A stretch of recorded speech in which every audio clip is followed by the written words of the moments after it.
Hello, Mark. This is Tech. I'm a sophomore in your speaking and listening class. Today I'm going to read your speech, which is given by Lucy Kalanithi.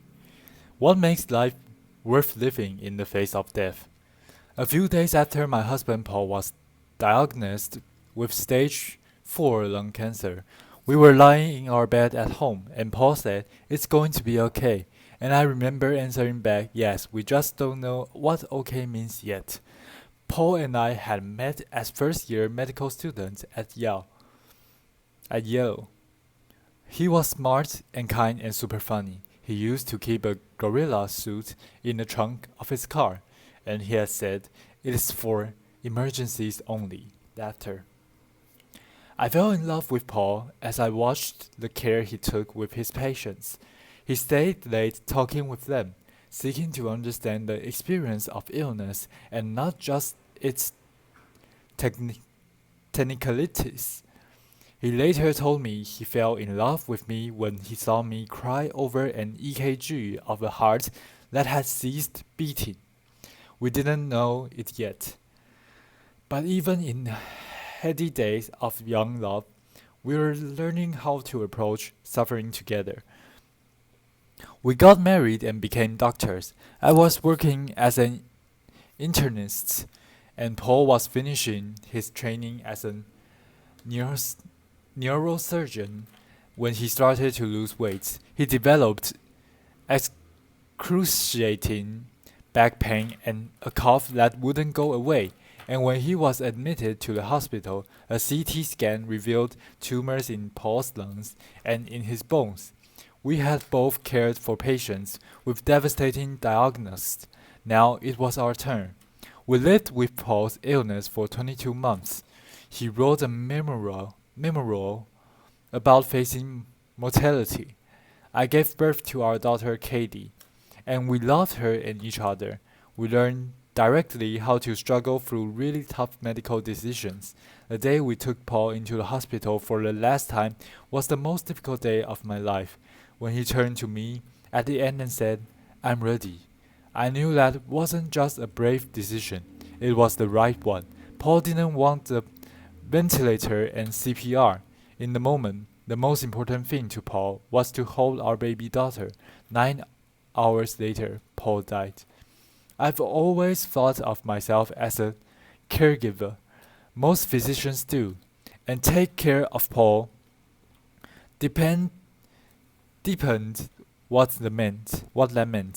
Watching him reshape his identity during his illness, learning to witness and accept his pain, talking together through his choices, those experiences taught me that resilience does not mean bouncing back to where you were before, or pretending that the hard stuff isn't hard. It is so hard. It is painful, messy stuff, but it's the stuff. And I learned that when we approach it together, we get to decide it, what success looks like. One of the first things Paul said to me after his diagnosis was, "I want you to get remarried." And I was like, "Wow, I guess we get to say anything out loud." Laughter.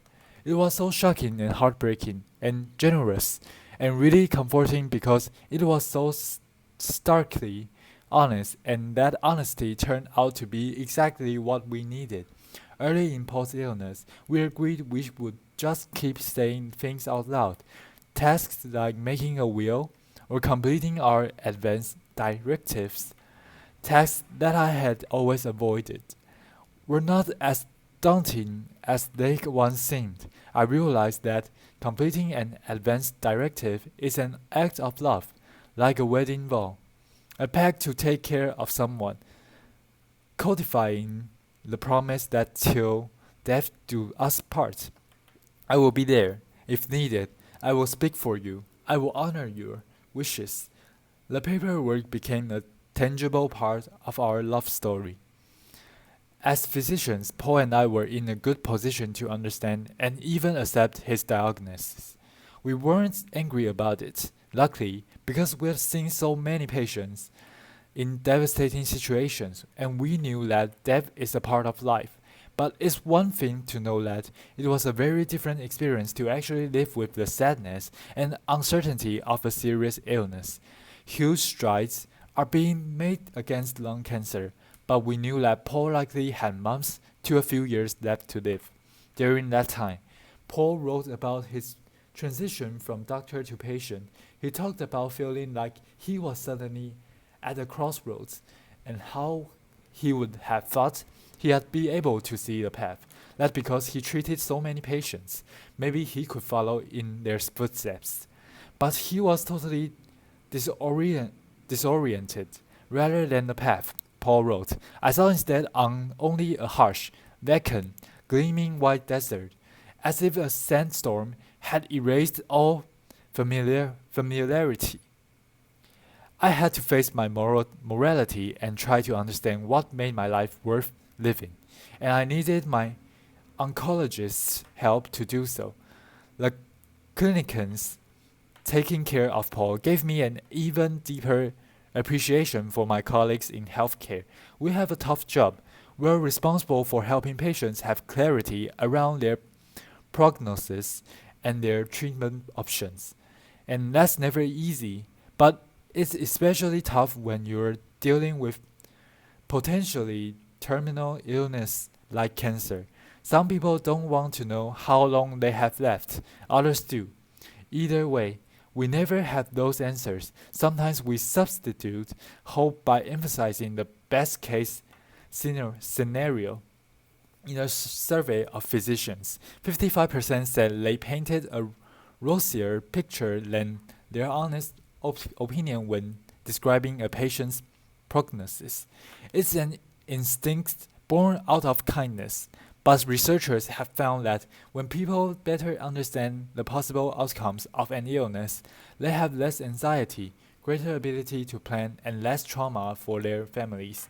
Families can struggle with those conversations, but for us, we also found that information immensely helpful with big decisions, most notably whether to have a baby months to a few years meant Paul was not likely to see her grow up, but he had a good chance of being there for her birth and for her beginning of her life. I remember asking Paul if he thought having to say goodbye to a child would make dying even more painful, and his answer astounded me. He said, "Wouldn't it be great if it did?"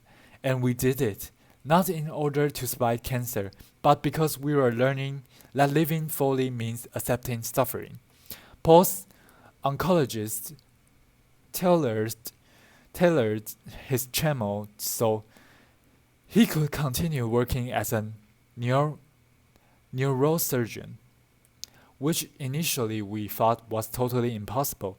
When the cancer advanced and Paul shifted from surgery to writing, his palliative care doctor prescribed a stimulant medication so he could be more focused. They asked Paul about his priorities and his worries. They asked him what trade-offs he was willing to make. Those conversations are the best way to ensure that your healthcare matches your values. Paul joked that it's not like the birds and the bees talk you have with your patients, where you all get it over with as quickly as possible and pretend it's never happened. You revisit the conversation as things change. You keep saying things out loud. I'm forever grateful because Paul's clinicians felt that their job wasn't to try to give us answers they didn't have, or only to try to fix things for us, but to console Paul through painful choices. When his body was failing, but his will to live wasn't. Later, after Paul died, I received 1,000 bouquets of flowers, but I sent just one to Paul's oncologist because she supported his goals and she helped him weigh his choices. She knew that living means more than just staying alive. A few weeks ago, a patient came into my clinic, a woman dealing with a serious chronic disease. And while we were talking about her life and her healthcare, she said, "I love my palliative care team. They taught me that it's okay to say no." Yeah, I thought of course it is, but many patients don't feel that. Compassion and Choices did a study where they asked people about their healthcare preferences. And a lot of people started their answers with the words, well, if I had a choice, if I had a choice. And when I read that, if I understood better why one if four people receives excessive or unwanted medical treatment, or watches a family member receive excessive or unwanted medical treatment. It is not because doctors don't get it. We do. We understand the real psychological consequences on patients and their families. The thing is, we deal with them too. Half of the critical care nurses and a quarter of ICU doctors have considered quitting their jobs because of distress, overfeeling, that for some of their patients. That provided care that didn't fit with the person's values. But doctors can't make sure your wishes are respected until they know what they are. Would you want to be one life support if it offered any chance of longer life? Are you most worried about the quality of that time rather than quantity? Both of those choices are thoughtful and brave, but for all of us, it is our choice. That's true at the end of life and for medical care throughout our lives. If you're pregnant, do you want genetic screening? Is a knee replacement right or not? Do you want to dialysis in the clinic or at home? The answer is it depends. What medical care will help you live the way you want to? I hope you remember that question the next time you face a decision in your healthcare. Remember that you always have a choice, and it's okay to say no to a treatment that's not right for you. There's a poem by W.S. Merwin. It's just 2 sentences long. That captures how I feel now. Your absence has gone through my like thread through a needle. Everything I do is stitch it with its color. For me, that poem evokes my love for Paul and new fortitude that came from loving and losing him. When Paul said, "It's going to be okay," that didn't mean that we could cure his illness. Instead, we learned to accept both joy and sadness at the same time, to uncover beauty and purpose, both despite and because we are all born and we all die. And for all the sadness and sleepless night, it turns out there is joy. I leave flower on Paul's grave and watch our 2-year-old run around the grass. I build bonfires on the beach and watch the sunset with our friends. Exercise and mindfulness, meditation have helped a lot, and someday I hope I do get remarried. Most importantly, I get to watch our daughter grow. I've thought a lot about what I'm going to say to her when she's older. Katie, engaging in a full range of experience, living and diving, love and loss, is what we get to do. Human doesn't happen despite suffering. It happens within it.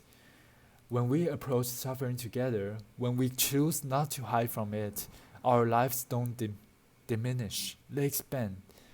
I've learned that cancer isn't always a battle, or if it is, maybe it's a fight for something different than we thought. Our job isn't to fight fate, but to help each other fight through. Not as soldiers, but as shepherds. That's how we make it okay, even when it's not, by saying it out loud, by helping each other low. And a gorilla suit never hurts either. Thank you. Applause. So this is the entire speech. Thank you for listening.